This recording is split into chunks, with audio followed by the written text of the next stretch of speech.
Welcome to the deep dive. You've given us some really interesting material to get into today. Yeah, that's good. It's all centered around, sharpening your thinking and actually hitting your goals. Specifically, Thibaut Meurisse's Master Your Thinking. Mm, Our goal here, our mission, is pretty simple. Pull out the key practical ideas, right, not just theory, but stuff you can actually do, steps you can take like right away to think more clearly and, well, see better results. exactly.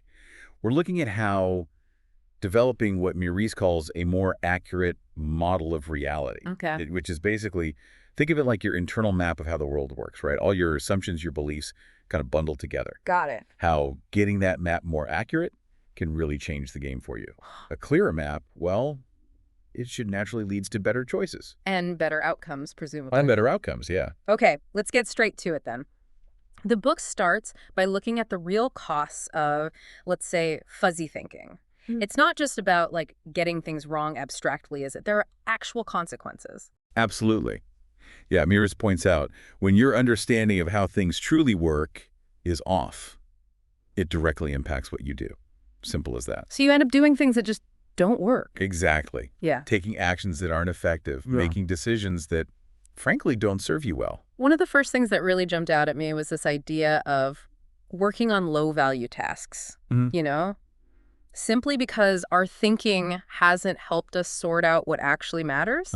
He brings up the 80-20 principle. A Pareto principle, yeah. Right, that roughly 20% of what you do tends to create about 80% of your results. It really makes you stop and think, what is your 20%? Like, for what you're trying to achieve right now, what's the single activity that would give you the biggest bang for your buck if you just did it consistently? That's likely it. That's probably your 20%. And everything else, well, maybe it needs a harder look. Precisely. Insufficient thinking. It can lead you to major on the minors. Yeah. Right? Spending your valuable time on stuff that barely moves the needle forward. Yeah, just spinning your wheels. So pinpointing those key activities where your effort really truly pays off, that's essential. And it's not just what we're working on, the book argues, but often how we go about it. Right, the approach. It emphasizes the power of just asking for help, which sounds simple, but we often don't do it. exactly. Why struggle and maybe get it completely wrong when someone else has probably already figured it out? He gives examples like, getting advice on a contract or finding good translators. Practical examples. Yeah. So thinking about whatever you're tackling right now, who in your network or maybe even beyond might have the experience you need? Who could help you? That's just a smarter way to operate, isn't it?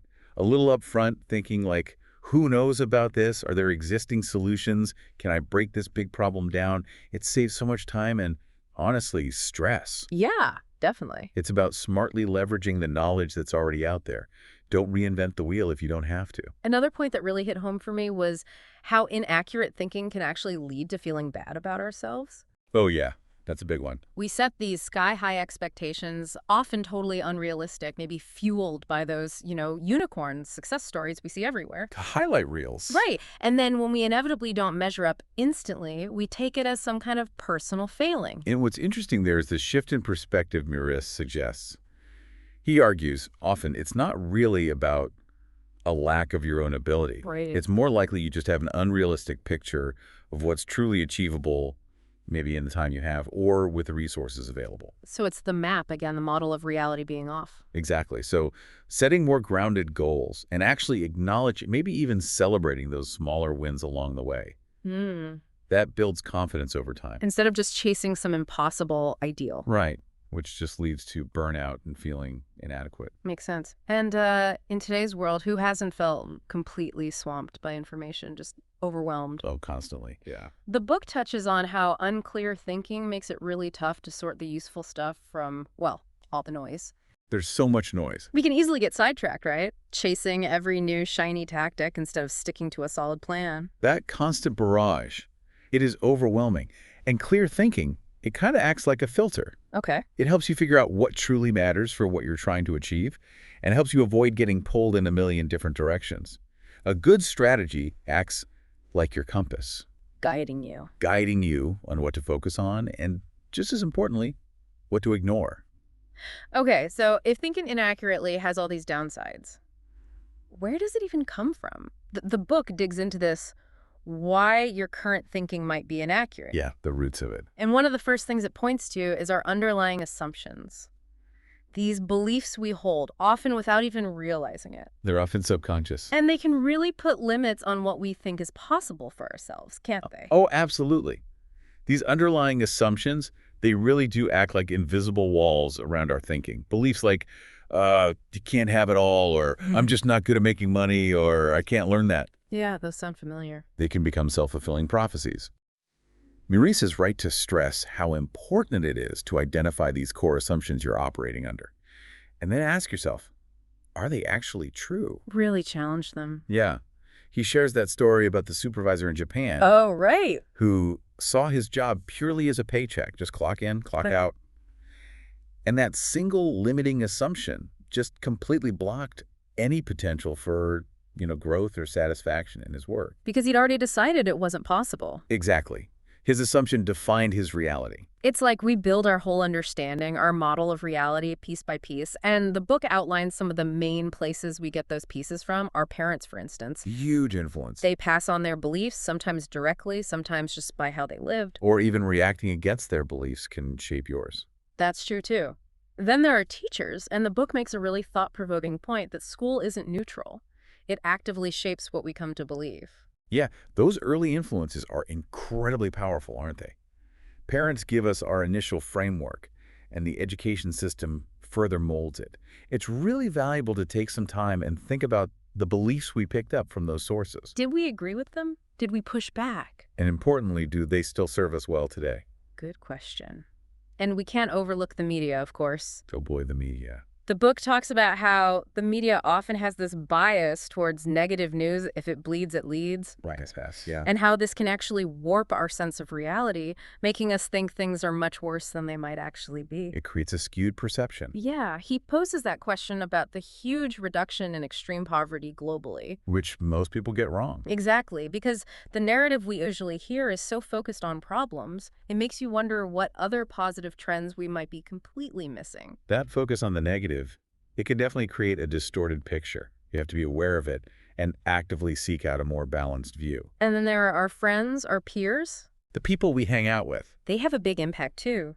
Pessimistic people can kind of unintentionally hold us back, can't they? Yeah, their negativity can be contagious. Mm. While positive influences, people who are optimistic and aiming high, they can inspire us to reach higher than we thought possible. Surrounding yourself with the right people matters. It really does. Then there are our own experiences. The book calls these feedback from reality. Right.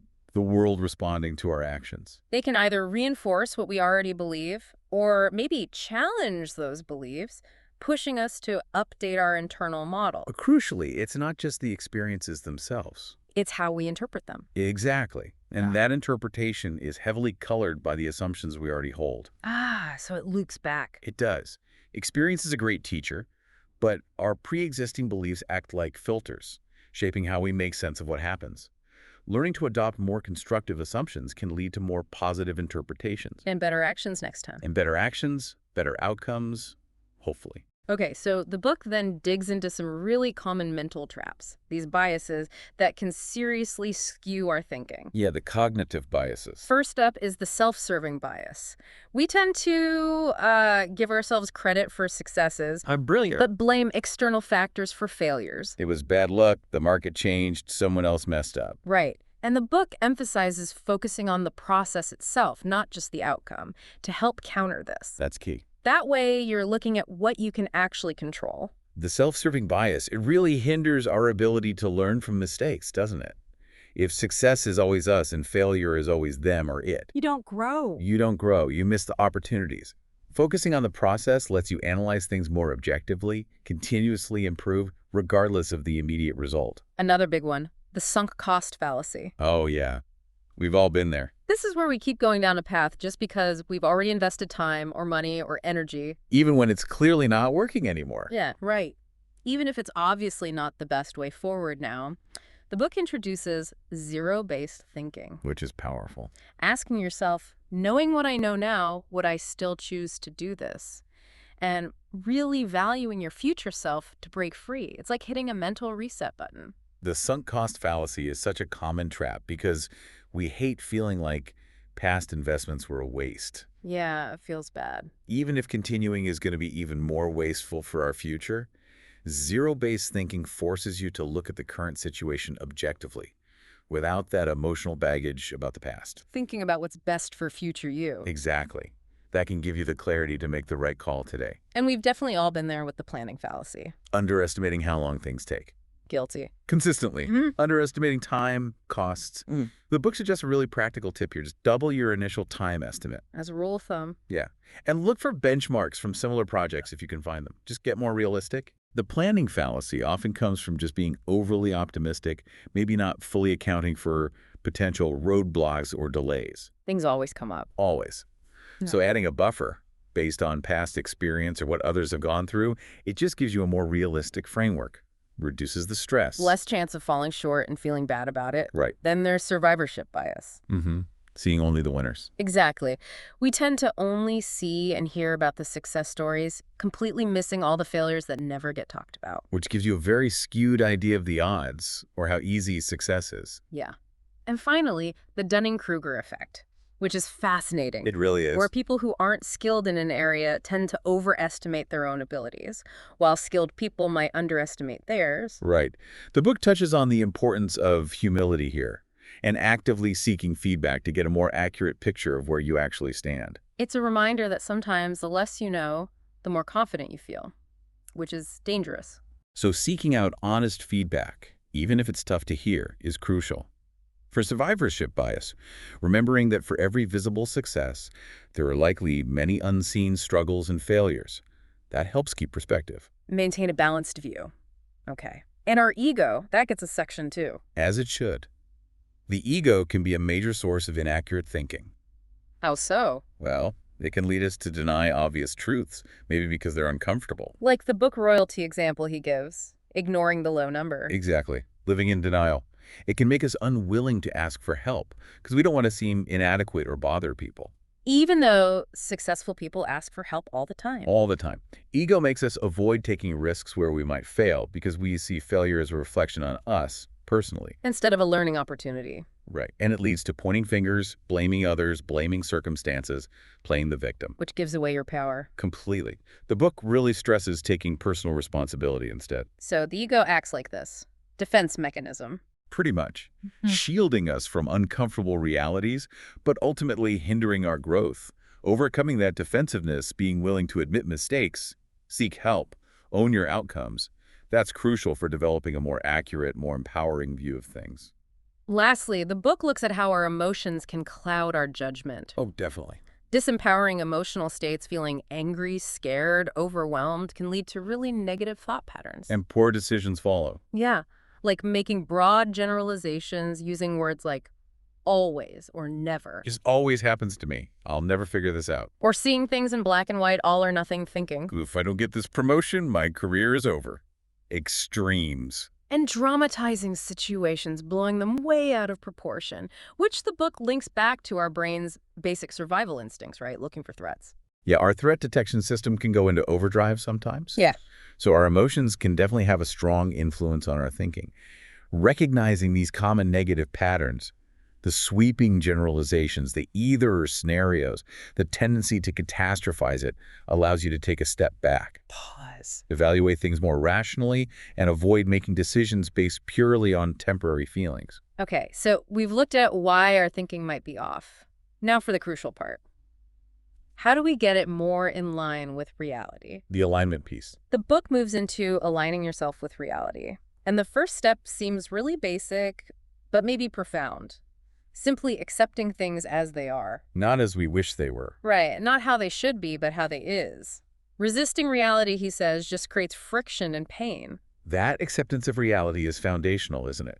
Fighting against what is just creates internal conflict, wastes energy, and stops you from taking effective action. The should statement, this shouldn't be happening, he should be different. They often keep us stuck in judgment and dissatisfaction. Recognizing the current reality is That's the necessary starting point for making any positive change. It also introduces this really helpful distinction between should versus could. Ah, Could opens up possibilities without all that self-criticism that often comes with I should exercise more, versus I could go for a walk. It feels different. it feels much more empowering. That small shift in language is surprisingly powerful. Should carries that weight of obligation, potential guilt, Yeah. whereas could implies choice, agency, possibility. It can encourage you to take action without that heavy pressure. So a key way to align with reality is by uncovering your assumptions. We talked about identifying them. Now we challenge them. Right. The book suggests asking a really direct question, what do I know for sure? Like, really no. For sure. And then crucially, actually going out and finding evidence, researching, verifying. Not just relying on gut feeling. No, he uses that example of wanting to be a best-selling author. The initial assumption might be, oh, I need to get on TV. The big break myth again. Right. But the reality, found through research or talking to authors, might be more about consistent writing, building an audience, strategic marketing. Much less glamorous, perhaps, but more effective. Exactly. It's about moving beyond assumptions to actual data, actual understanding. That process of questioning assumptions and actively seeking out information to verify them, that's vital for refining your internal map. Often our initial ideas are based on limited info or just wishful thinking. Doing the homework. Doing the homework, being willing to challenge your own truths, leads to much more effective strategies. Okay, so once you start digging into assumptions, the next step is to refine your understanding by asking smarter questions. Getting more specific. Yeah. The book provides a whole list. Things like, how realistic is this goal, really? What resources do I actually need? How important is this to me, truly? What can I learn from others who've already done this? These questions force you to get really honest with yourself, don't they? Yeah, no hiding. It encourages a much more thorough evaluation of your readiness, your strategy, potential obstacles. It's moving beyond just wanting something to really understanding what it will take. And there are some common misunderstandings, sort of default assumptions we need to watch out for. Pitfalls. Yeah.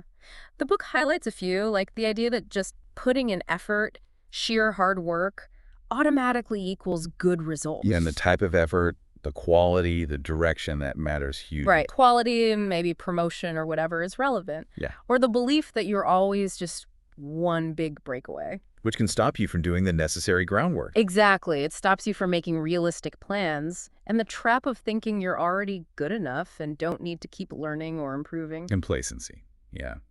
These misconceptions can lead to a lot of frustration, keep you stuck. Recognizing that effort needs to be strategic, breakthroughs require foundational work, and continuous improvement is essential. It helps you stay grounded and effective. Okay. Finally, in this section, the book introduces the idea of creating a really effective process for achieving your goals. Getting systematic. Yeah. It talks about identifying your big 5 moves. Remember Brendan Burchard's example for becoming a best-selling author? Those core high-leverage tasks. Right, the critical few actions. And it clarifies the difference between your overall strategy, the long-term plan, the what and why, and your tactics, the individual actions, the how. That's a crucial distinction. And it emphasizes that a clear strategy actually helps you decide what not to do. Just as important. Saying no to distractions. Which is just as important as what you do decide to do. Having that well-defined process, built around those critical few actions, is what turns good intentions into actual results. Understanding strategy versus tactics ensures your efforts are aligned.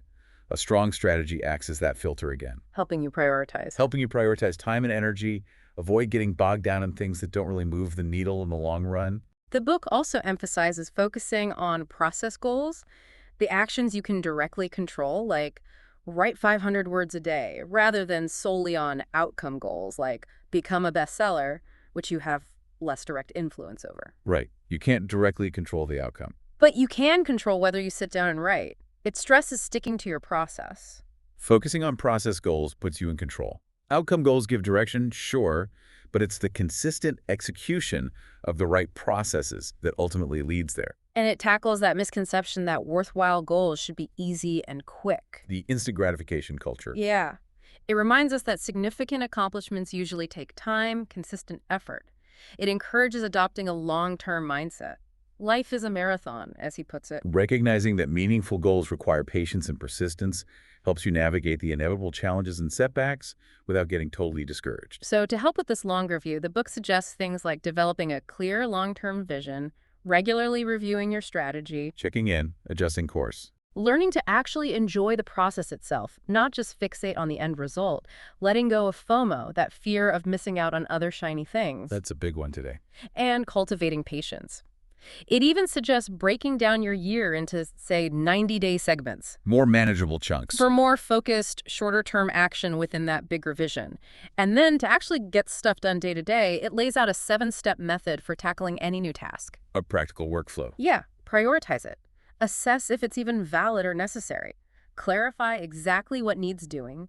Determine who should do it, maybe delegate. Find the most effective way. Then take action. And finally, review and improve for next time. That's a really comprehensive approach, isn't it? Yeah. From the big vision all the way down to executing a single task. It provides a powerful framework. The emphasis on regular review and adaptation keeps your strategies effective, while loving the process and practicing patience keeps you motivated. So, okay, to bring it all together, this deep dive into your material, particularly Master Your Thinking, it really underscores that aligning how you think with how the world actually works. Well, it isn't just some abstract nice to have. No, it's fundamental. It's the fundamental basis for achieving your goals. We've explored why our thinking can go off track, those assumptions, biases, ego, emotions. All pitfalls. But more importantly, we've looked at concrete steps you can take, from questioning those assumptions, refining your model of reality, to building effective processes and adopting that long-term perspective. Absolutely. And this isn't about some, overnight magic fix. It's about developing an ongoing practice. A habit. It's a habit of self-awareness, critical thinking. By actively questioning your beliefs, understanding the common traps, and focusing on consistent strategic action, you can move toward the more accurate grasp of reality. And ultimately, achieve more meaningful results. That's the goal. The book actually mentions a free action guide that can help people start putting some of these principles into practice. Oh, useful. You can find the link in the book itself, obviously, and we'll also make sure to include it in our show notes for easy access. It could be a really useful tool for you, the listener, to explore these ideas further. Yeah, it's always helpful to have practical resources to support these kinds of shifts in thinking. A dedicated guide can provide structure, exercises, help solidify these concepts, and actually translate them into daily habits. Definitely. So, as you think about everything we've covered in this deep dive, maybe consider this. Now that you've explored the power of thinking more accurately, what's one assumption, just one, that you will challenge, maybe starting today, to see what new possibilities it might unlock for you? That's a powerful question to really sit with, isn't it? Identifying even one limiting belief, one assumption you just take for granted, and consciously questioning its validity, that can be the very first step towards a really significant shift A shift in how you see things. and what you believe is possible. And on that thought, we'll wrap things up for today. This has been a really insightful exploration, I think, into the power of aligning our minds with reality. A continuous journey. Absolutely. A continuous journey of learning and growth.